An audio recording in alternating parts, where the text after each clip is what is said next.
Você tem um histórico desde 95 e agora você tem um corte, que é a Lei 14.967, e aí você não quer que da noite para o dia o negócio já esteja funcionando. Por quê? Porque vai afetar, né? Vai afetar diversos players desse mercado, né? Diversos atores desse mercado. Eu vou falar hoje aqui do ator contratante. Os contratantes são atores no mercado da segurança privada. Você tem as empresas, que são os prestadores de serviços definidos na Lei 14.967, que são os atores, e você tem os profissionais, que são atores. E para cá, aqui há uma inovação, aqui tem uma inovação, aqui também tem inovação, porque se fala agora dos profissionais da segurança privada, não se fala de um profissional que seria o vigilante, ou unicamente o vigilante. Então você tem uma expansão, do mercado da segurança privada, e você tem novos elementos, né, que foram colocados, foram trazidos, foram definidos dentro desse mercado. E aí você tem que ter a lei inteligentemente, falou assim, ó, são 3 anos para ajustar tudo. São 3 anos para ajustar, não é de graça que a lei coloca, são 3 anos para ajustar. Por quê? Tem coisa que tem que acontecer no primeiro, tem coisa que vai acontecer no segundo e tem coisa que vai acontecer no terceiro. Né? Então, coisas já têm um efeito imediato, tem coisas que tem vai ter um efeito mediato, ou seja, mediante algumas circunstâncias. Tá? Mediação, conforme algumas circunstâncias. Agora, na primeira fase, pensa na sua cabeça assim, três repartição, tá? 3 colunas, né? Então, na primeira coluna, a primeira fase de qualquer lei é a sua regulamentação. A regulamentação acontece pela própria lei, a lei 14.967, que revoga a lei 7.102. Ok. O que vinha funcionando agora aqui é recepcionado pela nova legislação, é recebida pela nova. Só que ela precisa de regulamentação, que é o decreto. O decreto sempre está casado com uma lei. Quando você escutar uma palavra decreto número tal, então você pergunta assim, esse decreto está regulamentando qual a lei? Toda lei precisa de um decreto? Não. Tem lei que é autossuficiente. Por exemplo, o Estatuto o Estatuto do Idoso, o Estatuto da Criança e Adolescente, o Código de Defesa do Consumidor são leis que são autoexplicativas. Elas explicam tudo, elas são detalhistas. Elas não derrogaram, elas não destinaram a um decreto regulamentar. Porque de tão importante, elas falam assim, cara, nós vamos dizer tudo. Então a lei diz tudo, é uma lei solteirona, não é casado com o decreto, né? Não existe decreto sem lei, mas existe lei sem decreto. Então agora nós estamos todo mundo olhando para o quê? Para o decreto. Nós temos o quê? A minuta definitiva apresentada pela Polícia Federal, que já dá os indicativos, que já possibilita que a gente possa estudar, fazer uma projeção de cenários de como é que vai ficar. Mas essa projeção de cenários, né, feita com base exatamente naquilo que a gente conhece e nos estudos, né, a gente projeta como vai ficar o cenário da segurança privada no Brasil, nos seus diversos aspectos, nas suas diversas particularidades. Por exemplo, empresas de monitoramento, ela tem um reflexo. Empresas de vigilância tem outro reflexo. Empresas de vigilância armada tem um reflexo. Empresas de vigilância desarmada tem outro reflexo. Atividade de segurança de eventos tem um reflexo ali próprio desse mercado, dessa dinâmica, né?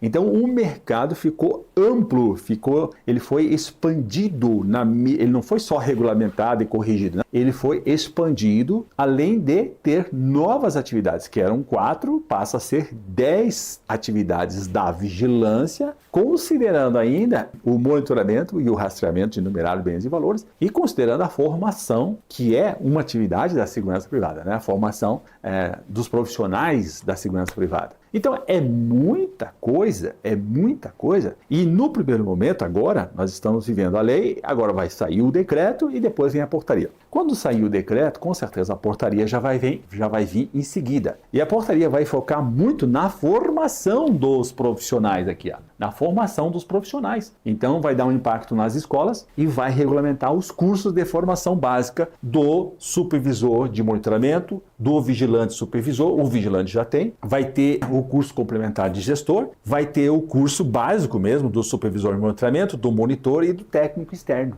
né? Do inspetor técnico. Tá? Então, esses profissionais vai ser onde é o primeiro impacto nesses 3 anos. Agora, logo em seguida, já vai abrir esse precedente para que as empresas de monitoramento comecem a fazer o movimento de mandar os seus profissionais para começar já a formação. E aí você começa, nível de Brasil, uma formação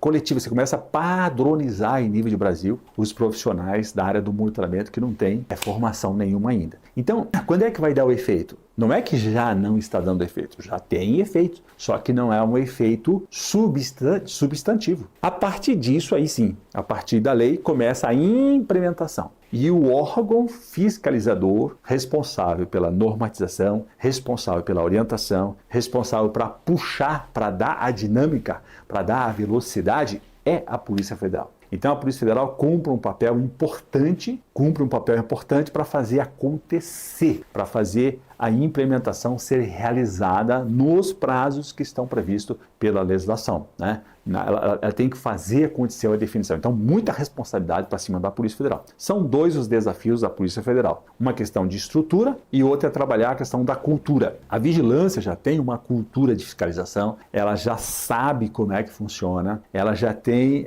uma experiência, uma vida, né, de 41 anos aí, que é desde 83. As empresas de monitoramento é uma novidade. As empresas de monitoramento estão entrando agora e ainda, né, não se perceberam que existe um casamento marcado.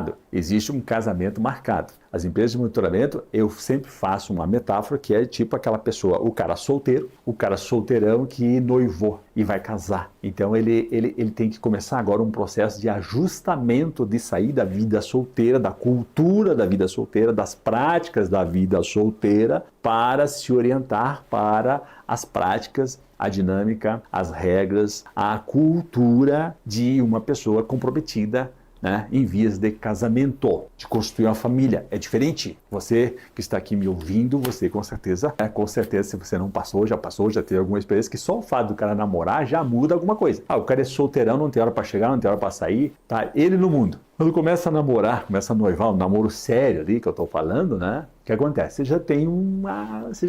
já tem os horários, você já tem uma restrição, né? Você ganha de um lado, perde do outro, vamos dizer assim, né? Você já não pode ser de qualquer jeito, né? Não é qualquer horário. Você já tem que conversar, já tem que combinar. E é isso que está acontecendo com as empresas de monitoramento. Agora, dentre o ponto que é a questão da Polícia Federal e a questão da fiscalização, que é o nosso tema de hoje aqui na nossa live. E eu já convido você a vir aqui comigo, porque eu já deixei aqui os 3 itens. Eu dei o destaque para 3 itens. Tá? Como é que vai ficar a fiscalização em relação à questão do contratante? Uma grande novidade, eu estou dando o destaque para o contratante. Nesse período de história da segurança privada no Brasil, em nenhum momento o contratante foi responsabilizado. Responsabilidade zero. Ou seja, eu contrato segurança irregular, a Polícia Federal bate, fiscaliza, fecha aquela atividade irregular, leva todo o material, instala um procedimento de encerramento daquela atividade ou daquela empresa, abre um processo administrativo. Em nenhum momento eu contratante, eu que escolhi, eu que selecionei, eu que lancei aquela oferta de serviço, aquela demanda, eu não tinha responsabilidade nenhuma. A Polícia Federal virava as costas, eu podia chamar outro, contratar outro de forma irregular, iria acontecer a mesma questão e eu também, novamente, não iria ser envolvido em nada. Agora mudou. Na primeira vez na história da segurança privada, o contratante, ele, sendo pessoa física, sendo pessoa jurídica e sendo órgão público, prefeituras, prefeituras contratam segurança privada, né? Órgãos públicos contratam segurança privada por meio de licitação, né? Eu tenho estudado aí algumas licitações, as licitações não mudaram, vai ter que mudar as licitações, porque se você contratar errado, né? Se você contratar fora da regularidade formal, em desacordo com a lei, a Lei 14.967 fala assim, aquele contratante, pessoa física, pessoa jurídica ou órgão público, que contratar, né, sem observar a regularidade formal e em desacordo com os termos dessa lei, então presta atenção, a fiscalização vai pegar a questão mais ampla do que a própria regularidade formal. Ele vai ter, o contratante virou o primeiro fiscal da lei, né? E isso é muito interessante. Os contratantes, são os primeiros fiscais da lei. E quando eles entrarem em cena, que tiverem cultura, consciência em relação a isso, vai facilitar pra caramba. Por quê? Porque imagina que ele vai contratar e ele vai exigir, cara, primeiro me passa aqui, tem um checklist, primeiro tu me passa aqui a autorização de funcionamento, tu me passe aqui a relação dos profissionais, me passe aqui o vínculo empregatício, me passe aqui o seguro de vida, no caso da vigilância, né, que tem o seguro de vida, tá? No caso... aí o contrato que vai ser feito em tabulado, ele vai verificar esse contrato, tá? Ou seja, ele é o primeiro fiscal da lei. Ah não, você eu não vou contratar porque, cara, você não está regular, então eu não posso fazer porque eu estou correndo o risco de levar a mesma multa das empresas. Então a multa menor é de 1 a 5 R$1.000, mas ela vai de 1 a 15, no caso do contratante, é de 1 a 15, podendo ser multiplicada por 3 e chegar em 45, se eu contratar errado, conforme a magnitude. Se for um órgão público que contrata, o órgão público, ele tem setor jurídico, ele não deveria errar. Então ele tem setor jurídico que vai verificar a regularidade, que vai exatamente escrever os requisitos daquela licitação. Então não tem perdão, né? O órgão público ele tem que observar a regularidade formal, né? Se for uma pessoa comum do povo, né, aí você pode dar um desconto que, cara, ele não tem a consciência, não tem o suporte jurídico, né, para poder identificar questões legais, né? Mas um órgão público não pode se desabonar dessa responsabilidade. Então a grande novidade, e é por onde é muito mais fácil a Polícia Federal sensibilizar culturalmente, educar os contratantes de segurança privada, os consumidores de segurança privada, do que pegar as empresas e os profissionais, tal, que são um universo maior. Tá? Então esse aqui é a grande novidade, a grande inovação, né? São as empresas, são os contratantes, pessoa física, pessoa jurídica e órgãos públicos. E tem um detalhe muito importante que a Polícia Federal, que está na lei, que a Polícia Federal vai regulamentar, vai regularizar, vai definir a periodicidade, que é o quê? O contratante, pessoa física, jurídica, órgão público, ele vai ter que informar dados não financeiros do contrato para a Polícia Federal em tempos que vão ser determinados. Então imagina que a Polícia Federal vai receber muita informação, muitos dados e vai cruzar essas informações. Com inteligência, ela fazer o controle, vai fazer a fiscalização sem sair da delegacia, usando aí recursos aí muitos próprios agora da inteligência artificial, que é cruzamento de dados. A inteligência artificial vai ajudar pra caramba nessa parte de fiscalizar as empresas que são autorizadas. Maravilha? Muito bom. Qual é o segundo item? O segundo item importante aqui são as empresas. As empresas. Quando eu falo empresas, eu estou falando dos prestadores de serviço. Quem são os prestadores de serviço? As escolas de formação são fiscalizadas nas escolas de formação. Aí tem as empresas de monitoramento e rastreamento de numerários, bens e valores e as empresas de serviços de vigilância, tá? As empresas, que daí é armada e desarmada. Então, as empresas, elas prevê diversos itens, mas muita coisa mesmo, tá?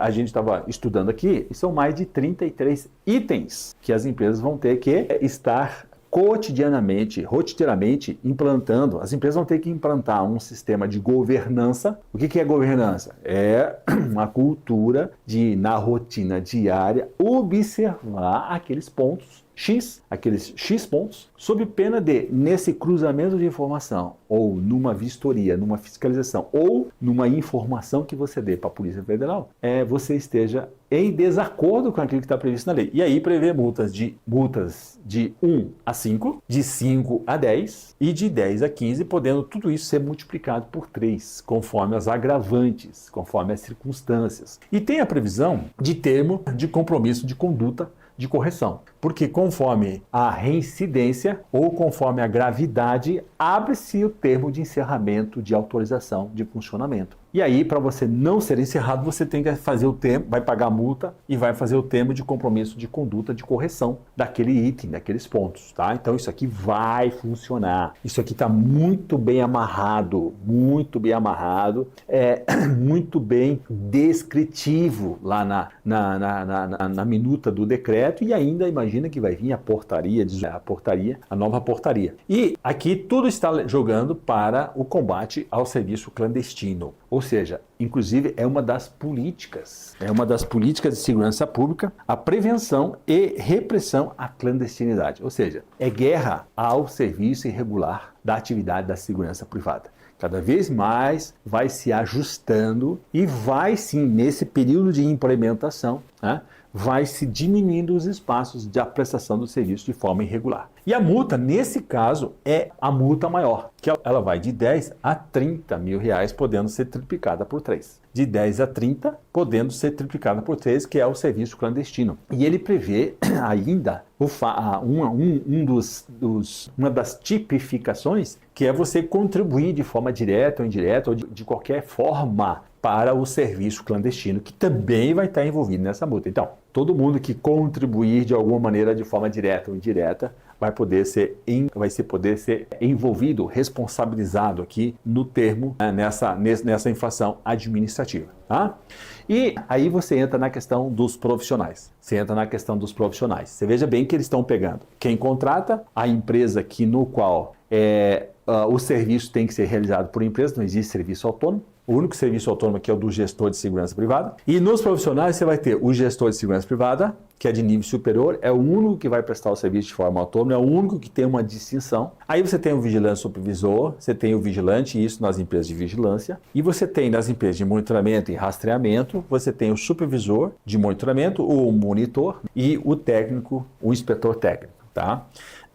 Esses têm que ter vínculo CLT. Esses aqui têm que estar vinculados aqui com a empresa, sob pena já de multas. A multa por trabalhar sem vínculo é de 10 a 15. Olha bem, ele é de 10 a 15. 10 a 15 é pesada, né? Você trabalhar com um profissional, né, sem ter a capacitação, sem ser a devida capacitação, a multa é mais pesada ainda. A multa é pesada, a mesma multa, 10 a 15, aqui ó, pesada, podendo ser triplicada. E esses camaradas aqui, os profissionais, eles são profissões regulamentadas. São profissões regulamentadas. O que significa isso, Pedro? É que para você, se você exercer essas funções, você vai estar num exercício irregular da função, no exercício irregular da profissão. Então, quem se meter a ser gestor de segurança sem ter a autorização da Polícia Federal, sem ter a habilitação da Polícia Federal, ele vai estar cometendo uma infração criminal.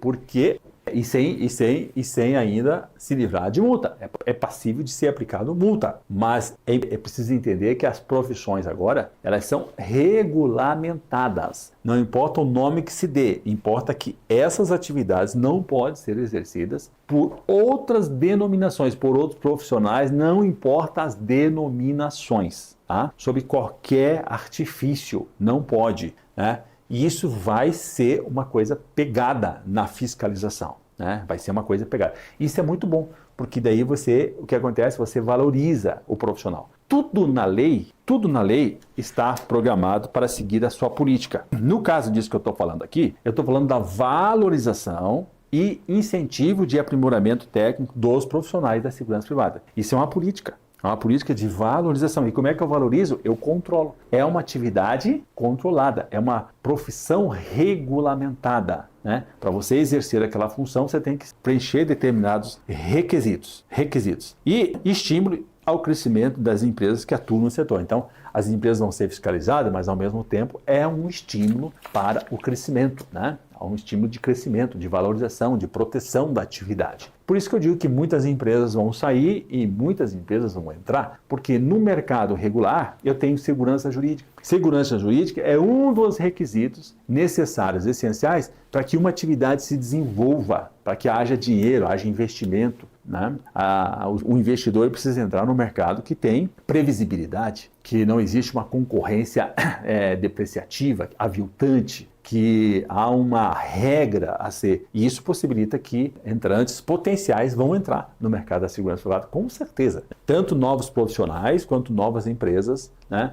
E os contratantes também vão subir de nível, né? Porque antes o cara não contratava porque havia uma artimanha, um artifício, uma possibilidade de ele dibar isso e resolver a vida dele contratando o serviço irregular, né? Agora não há alternativa. Ou ele contrata regular, dentro da regularidade formal, ou ele vai ser responsabilizado. As empresas ou prestam um serviço regular ou vão ser responsabilizadas. Os profissionais, ou eles se habilitam, eles se adequam aqui, eles entram no processo de formação ou vão ser retirados fora, né? Ou vão responder processo crime e tal, e vão ser retirados aqui, né? Não vão ter direito, vão ter deveres e vão ser caçados aqui. Então, tu veja que o nível, o efeito, o resultado da fiscalização é de elevar o nível técnico, né? Elevar o nível técnico, é aquilo que está dizendo aqui, ó, estímulo ao crescimento, né, valorização e incentivo ao aprimoramento técnico do que? De tudo. Aprimoramento técnico, estrutural, em relação à questão da idoneidade, ou seja, é outro jogo.